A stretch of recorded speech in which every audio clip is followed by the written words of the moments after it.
ક્યારે એવું બન્યું છે કે કોઈ એકદમ હેલ્ધી વસ્તુ ખાધી હોય, જેમ કે ફળ, અને પછી પેટમાં બળતરા થવા માંડી હોય? થોડું વિચિત્ર લાગે, બરોબર? પણ આજે આપણે આ જ ગૂંચવણને ઉકેલવાના છીએ. ચાલો સમજીએ કે આની પાછળનું વિજ્ઞાન શું છે. જમ્યા પછી તરત જ છાતીમાં એકદમ બળતરા થવા લાગે. આ અનુભવ તો લગભગ આપણા બધાને ક્યારેક ને ક્યારેક તો થયો જ હશે. આમ તો સામાન્ય સમસ્યા છે, પણ જ્યારે થાય ત્યારે ખૂબ જ પરેશાન કરી દે છે, ખરું ને? આને ડૉક્ટરની ભાષામાં એસિડ રિફ્લક્સ કહેવાય છે. પણ ચાલો આપણે સાવ સાદી ભાષામાં સમજીએ. આપણા પેટમાં જે એસિડ હોય છે એ જ્યારે ખોટું ડાયરેક્શન પકડીને ઉપરની તરફ, એટલે કે આપણી ખાવાની નળીમાં પાછો આવવા લાગે, ત્યારે જે બળતરા થાય છે ને, બસ એ જ છે એસિડિટી. પણ ખરી મજા તો હવે છે. આપણે હંમેશા એવું જ માનીએ છીએ કે ફળો તો પેટ માટે સારા જ હોય, ફાયદો જ કરે. પણ શું ક્યારેય વિચાર્યું છે કે અમુક ફળો આ આગને ઓલવવાને બદલે એમાં ઘી હોમવાનું કામ કરી શકે છે? એટલે કે મુખ્ય ગડબડ અહીંયા જ છે. એવું નથી કે ફળો ખરાબ છે, બિલકુલ નહીં. પણ જ્યારે એસિડિટીની તકલીફ હોય ત્યારે જો ખોટા ફળની પસંદગી થઈ જાય તો પછી રાહત મળવાને બદલે પ્રોબ્લેમ વધી શકે છે. જુઓ, આપણું શરીર ખોરાક પચાવવા માટે કુદરતી રીતે એસિડ બનાવે છે. એ તો એનું કામ છે અને જરૂરી પણ છે. પણ સમસ્યા ત્યારે થાય છે જ્યારે આપણે કોઈ એવી વસ્તુ ખાઈ લઈએ જે પેટની આ એસિડ ફેક્ટરીને ઓવરટાઈમ કરવા મજબૂર કરી દે. અને એનું પરિણામ? એ જ બળતરાની લાગણી.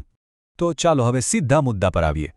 એવા કયા ફળો છે જેને એસિડિટી વખતે દૂરથી જ ટાટા બાય બાય કહી દેવું જોઈએ? આ લિસ્ટમાં મુખ્યત્વે 3 નામ છે: નારંગી અને મોસંબી, દ્રાક્ષ અને અનાનસ. ચાલો હવે એક પછી એકને સમજીએ કે આ ફળો કેમ તકલીફ વધારી શકે છે. નારંગી અને મોસંબી. નામ સાંભળતા જ મોંમાં ખાટું પાણી આવી જાય ને, બરાબર?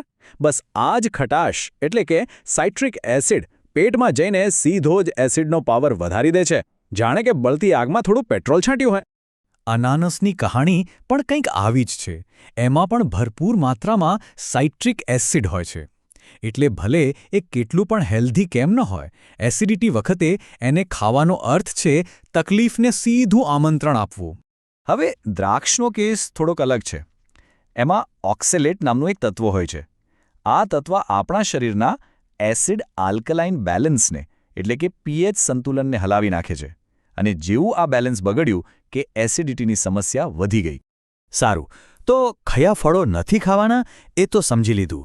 પણ હવે સૌથી મોટો સવાલ, તો પછી ખાવું શું? ચિંતા ન કરો, એવા ફળો પણ છે જે આ સમયે આપણા સાચા દોસ્ત બની શકે છે. ચાલો એમના વિશે જાણીએ. આ લિસ્ટ તો ખાસ યાદ રાખવા જેવી છે. કેળા, તરબૂચ, પપૈયા અને ટેટી.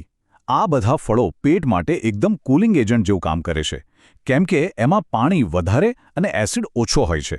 એ સિવાય અંજીર અને સફરજન પણ બળતરાને શાંત કરવા માટે બેસ્ટ ઓપ્શન છે. ફળોની પસંદગી સિવાય શું કોઈ બીજી પણ અસરકારક ટીપ છે? ચાલો આ વિષયમાં નિષ્ણાતો શું કહે છે એના પર પણ એક નજર કરી લઈએ. જયપુરના ક્લિનિકલ ન્યુટ્રિશનિસ્ટ છે સુલભી પારેખ. એમની એક બહુ સિમ્પલ પણ પાવરફુલ ટિપ છે. એ કહે છે કે રોજ સવારે ખાલી પેટે નાળિયેર પાણી પીઓ.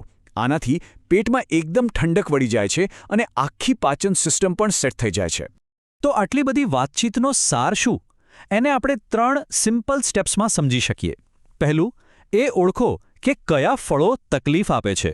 બીજું, એમના બદલે રાહત આપનારા ફળો પસંદ કરો. અને ત્રીજું, નિષ્ણાતોની સલાહ, જેમ કે નાળિયેર પાણીવાળી ટીપ, એને અજમાવી જુઓ. તો આના પરથી એક વાત તો પાક્કી થઈ ગઈ કે જે વસ્તુ હેલ્ધી કહેવાય એ દરેક સમયે અને દરેક વ્યક્તિ માટે હેલ્ધી હોય એ જરૂરી નથી. આ જાણ્યા પછી એવી બીજી કઈ સારી આદતો છે જેના પર આપણે કદાચ ફરીથી એકવાર વિચાર કરવાની જરૂર છે?